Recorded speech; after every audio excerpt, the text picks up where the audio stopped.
Sir হয়ে গেছে sir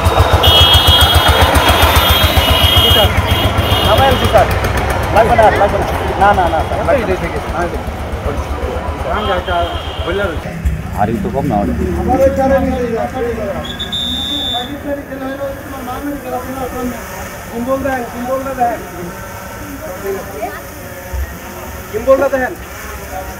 আমরা একটা নিউজের জন্য এই ঝিনাইগাতি উপজেলা শহরে কাজ করতেছিলাম।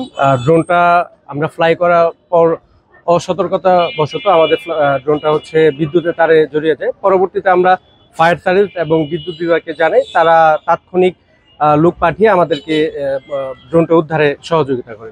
ড্রোনের তেমন কোনো ক্ষতি হয় নাই, হালকা একটা প্রপেলার ভেঙে গেছে। তো এখন পর্যন্ত ড্রোন ঠিক আছে। উদ্ধারের প্রসেসটা ছিল বিদ্যুৎ বিভাগ থেকে দুইজন লোক আসেন, তারা তাদের যে যন্ত্র আছে সেটা দিয়ে হচ্ছে উপর থেকে ড্রোনটা নিচে নামানোর জন্য সেটা ফেলে দেয় আর কি। আমাদের নিচে হচ্ছে একটা ত্রিপাল ধরা ছিল, তো সেটার মাধ্যমে আমরা উদ্ধার করি। আমাদের স্যারের কাছে একটা ইনফর্ম যায় যে এই জায়গায় একটা ড্রোন আটকিছে সাংবাদিকদের। পরে আমাদের ইনফর্ম করার পরে আইসে দেখে গেলাম যে এই যে আমাদের এসটি তারে ড্রোনটা আটকিছে।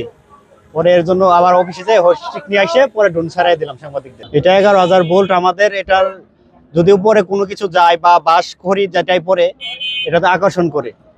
এটা সবই সচেতন লাইন, এটা সচেতন ভাবে ব্যবহার করতে হবে। আর যদি কোথাও কোনো সমস্যা হয় ফায়ার সার্ভিস বা বিদ্যুৎ অফিস আমাদেরকে ইনফর্ম করলে আমরা সহযোগিতা করব।